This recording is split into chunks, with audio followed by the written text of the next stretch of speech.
다양한 분야의 이슈를 과학 기자의 시각으로 들여다보는 사이언스 취재파의 시간입니다. 네, 오늘은 이동은 기자와 함께하겠습니다. 어서 오세요. 안녕하세요. 네, 오늘 어떤 소식 준비해 오셨나요? 네, 지난해에 우리나라를 비롯해서 세계 각국이 이 우주 개발에 박차를 가했는데요. 네. 올해는 이 우주를 향한 전 세계의 경쟁이 더욱 뜨거워질 전망입니다. 예. 이번 시간에는 이 국내 우주 탐사 계획과 함께 올해 이어질 각국의 다양한 우주 미션에 대해서 자세히 알아보겠습니다. 네, 자 지난해 10월에 누리호 발사가 있었죠. 네. 아쉽게 최종 미션에는 실패를 했지만 이제 원인을 찾아서 보완 중인데 올해 다시 도전하죠. 네, 그렇습니다. 이 누리호는 지난해 1차 발사에서 1단부터 3단까지는 이 무사히 분리가 됐는데 이 뒤에 주요 비행 절차 이후에 아쉽게도 이 위성 모사체를 궤도에 올려놓는 데 실패하면서 네. 절반의 성공에 그쳤다 이런 평가를 받았었죠. 네. 이 누리호가 올해 다시 한번 우주로 향하게 됩니다. 2차 발사에서는 0.2톤급 성능의 이 위성 0.2톤급의 성능 검증 위성과 1.3톤급 위성 모사체를 동시에 탑재를 하고 발사될 예정인데요. 네. 이 앞서 발사일이 5월로 정해졌었다 이렇게 통보가 됐었지만 현재로서는 연기가 불가피한 상황입니다.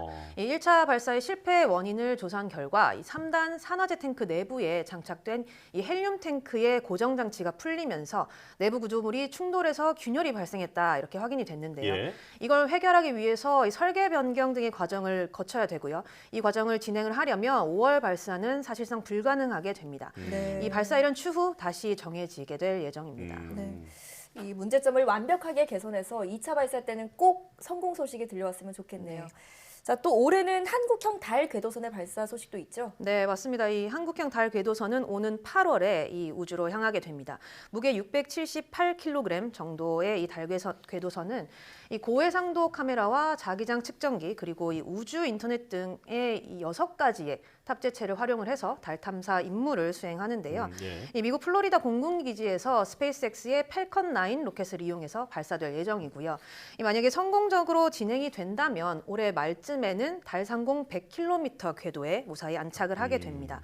이 궤도선은 내년부터 달 탐사 임무를 수행할 예정인데요. 1년 동안 이 달 상공을 돌면서 지형 관측부터 착륙 지점 부근의 정보 등을 수집한 뒤에 지구로 보내게 됩니다. 예.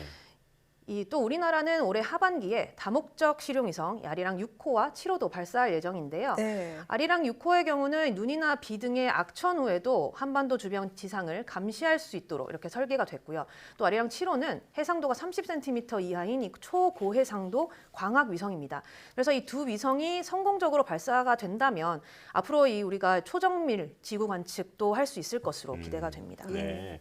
하늘에 우리 눈이 몇 개 더 늘어나게 되는 건데요. 나중에는 우리 발사체로 직접 궤도에 올리는데 그런 날도 좀 기다려 보겠습니다. 네. 자, 다른 나라는 어떤 계획을 갖고 있나요? 네, 대표적인 우주 개발 강국이죠. 미국에서는 올해 아주 많은 임무가 예정이 돼 있습니다. 먼저 달 착륙 프로그램인 아르테미스가 첫 시험 비행을 통해서 본격적으로 시작이 됩니다. 네. 이 우주인들이 타게 될 우주 캡슐인 오리온을 차세대 대형 로켓인 이 스페이스 런치 시스템에 실어서 발사하는 건데요.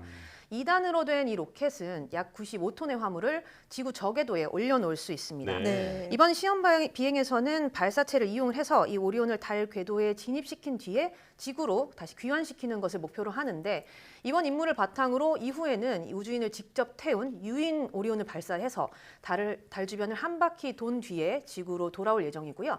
최종적으로는 2025년까지 유인 달 착륙에 성공하겠다는 것이 이 미국의 목표입니다. 네.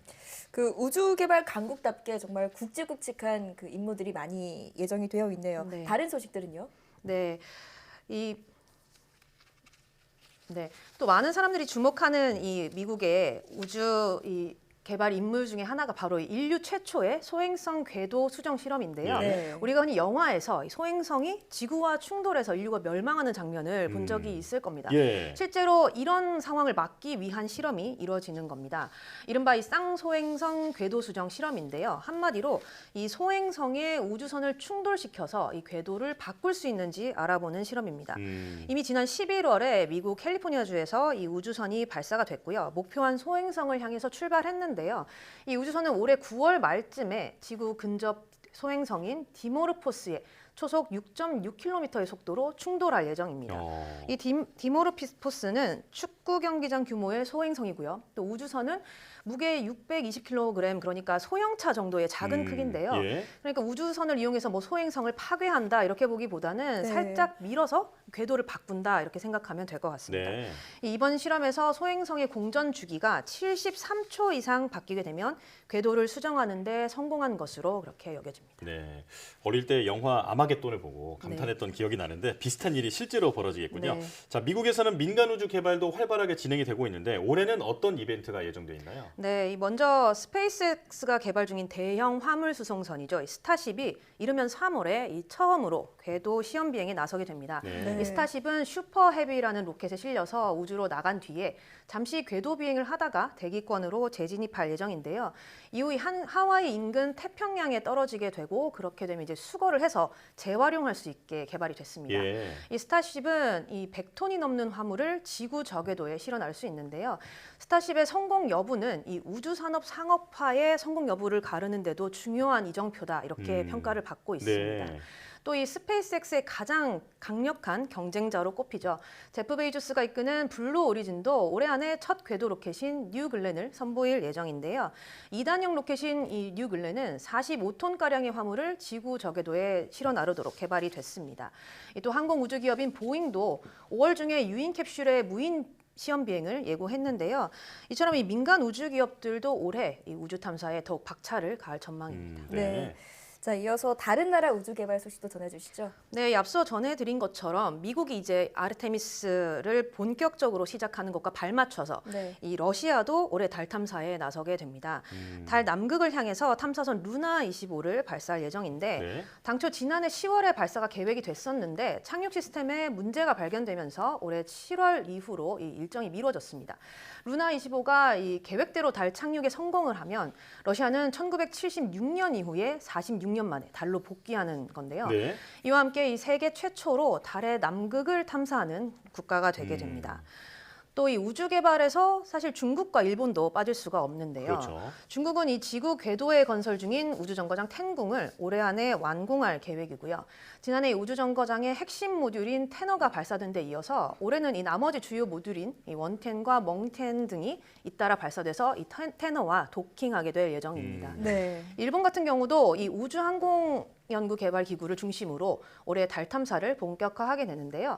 달 표면에 탐사기 슬림을 발사를 해서 목표 지점 오차 100m 안에 착륙을 시도한다는 계획이고요. 예. 또 이걸 바탕으로 2023년에는 인도와 함께 새로운 달 탐사기를 달의 극역에 보내서 이 얼음과 물이 존재할 수 있는지 가능성을 확인할 예정입니다. 네. 올해는 우주 경쟁이 본격화하는 해가 될 것 같네요. 자, 우리나라도 목표를 꼭 모두 달성할 수 있었으면 좋겠습니다. 자, 사이언스 취재파일 이동훈 기자와 함께했습니다. 고맙습니다.